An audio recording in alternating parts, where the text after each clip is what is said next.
There's never been a superstar like her. And after conquering the realms of movies, television, and literature.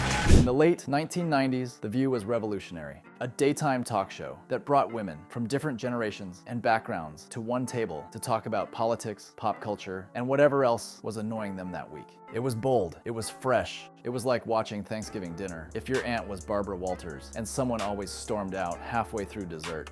It promised intelligent conversation, honest debate, nuance. Now it's a Twitter argument in real time, hosted by people who learned nothing from the last argument.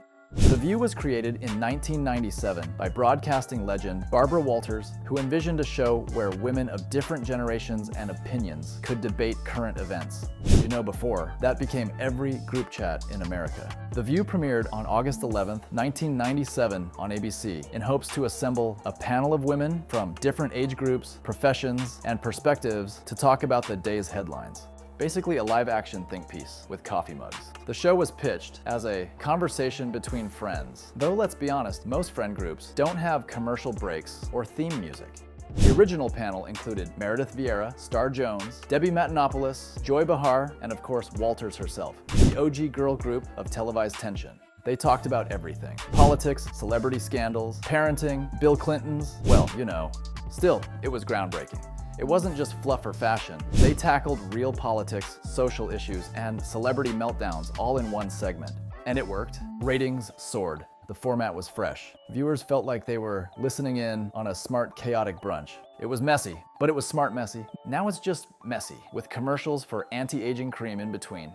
During its glory days, The View was must-watch chaos. And I mean that in the best way. The panelists didn't just disagree, they battled. You never knew if you were about to witness a civil discussion or a verbal cage match over healthcare policy, and that unpredictability, it was electric. Barbara played the moderator/referee, Joy brought the zingers, and Star Jones would casually eviscerate people mid-sip of her iced coffee. They'd jump from presidential debates to Britney Spears' latest meltdown without skipping a beat.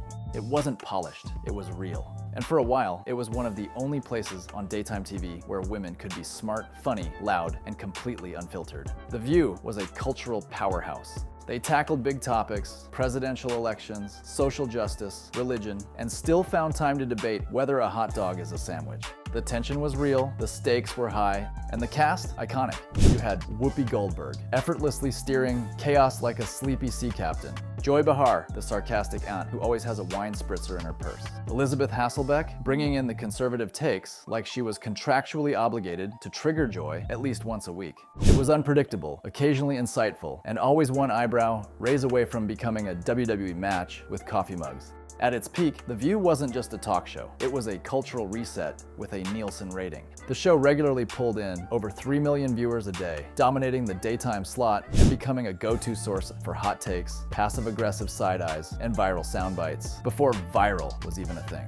Politicians wanted to campaign on it. Celebrities came to cry on it, and viewers tuned in religiously just to watch Joy and whoever the token conservative was that month almost throw hands over breakfast. For a while, The View was daytime TV's version of Game of Thrones. But instead of swords, they had mugs. And instead of dragons, they had Whoopi. But eventually, the formula started to crack. Barbara retired, the cast kept rotating, and the hot takes got lukewarm. It stopped feeling like a lively debate and started feeling like brand management in real time. Producers realized that controversy equals clicks, so instead of diverse perspectives, we got staged conflict and casting choices designed to go viral. You're not watching intelligent discourse. You're watching micro-influencers in pastel blazers, fake smiling through political disagreements, like they won't subtweet each other 5 minutes after the episode airs. It's less conversation and more live-action Twitter beef.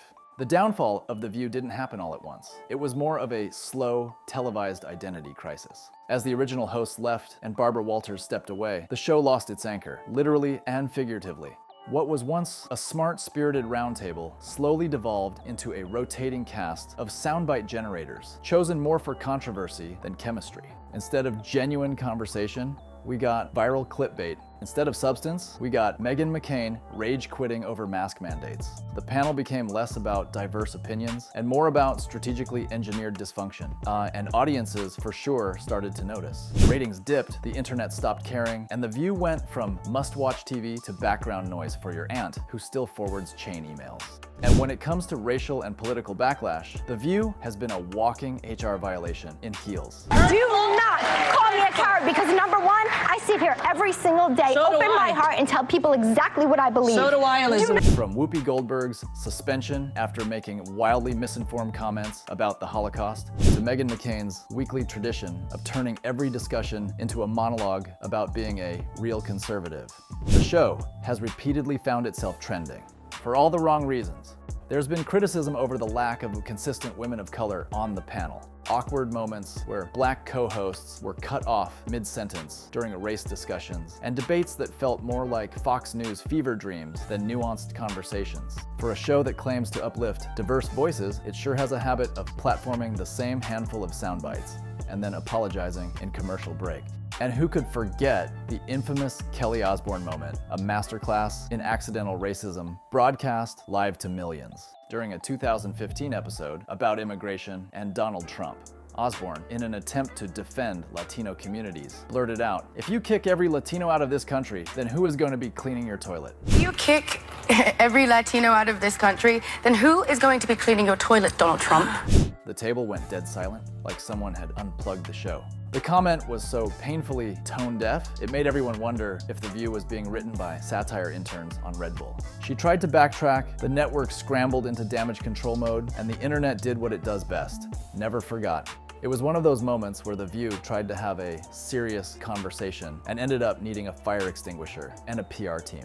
And we have to talk about the controversies, because The View has had more exits than a haunted house. In 2006, Star Jones abruptly left the show after reportedly being told she was too negative, aka she was no longer on brand. In 2013, Jenny McCarthy was added to the panel and brought with her anti-vax energy, which aged like a bag of raw shrimp. Vaccinations are so unnecessary, like the polio vaccine. How many people do you know with polio? Then came Meghan McCain, whose job description seemed to be cause a weekly meltdown and to remind everyone her dad was John McCain. What did Dad think of the gig? He's so excited, and it's strange because I was like, don't you hate that show? And he was like, well, they need a Republican, and you'd be great. And let's not forget Rosie O'Donnell versus Elizabeth Hasselbeck, a feud so intense it deserved its own spin-off series. You said nothing, and that's cowardly. No. Nothing, That is Elizabeth. do not call me a coward because number one, At this point, the backstage drama has more plot than the actual show. They should honestly just rebrand it. The View Survivor Edition. The target audience used to be smart, politically engaged women.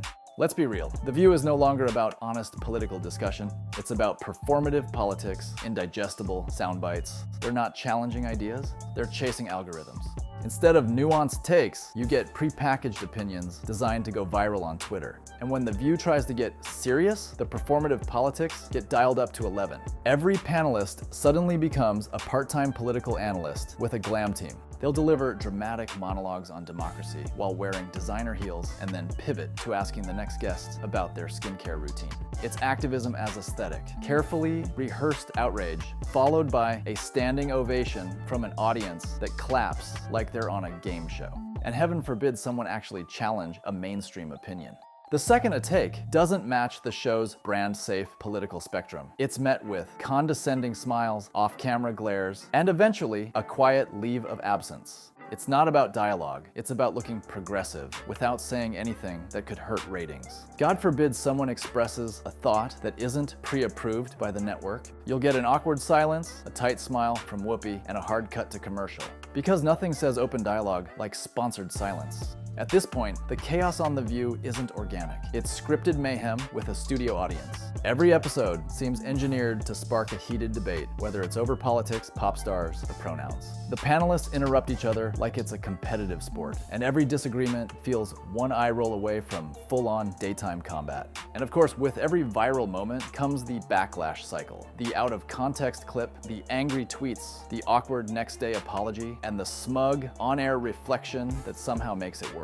It's no longer about honest discussion, it's about manufacturing friction just to keep the internet talking. The show thrives on outrage, burns through goodwill, and then acts surprised when people call it toxic. Definitely not what you'd call daytime TV.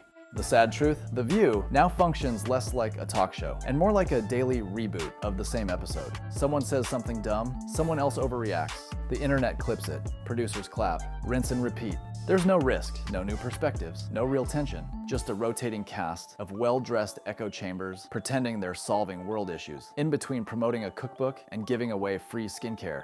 It's not a show, it's a machine. And it's running on reheated outrage and canned applause.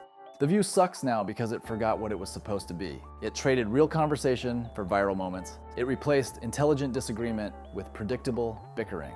And it buried Barbara Walters' legacy under a pile of scripted conflict and Instagram captions. What started as a groundbreaking forum for women's voices has turned into daytime Twitter with a set budget. The takes are safe, the politics are performative. And the only thing more predictable than the panelists' opinions is that someone's getting cut off before they finish their sentence. But don't worry, you'll hear all about it tomorrow, right here on The View. Again, for the 6,000th time.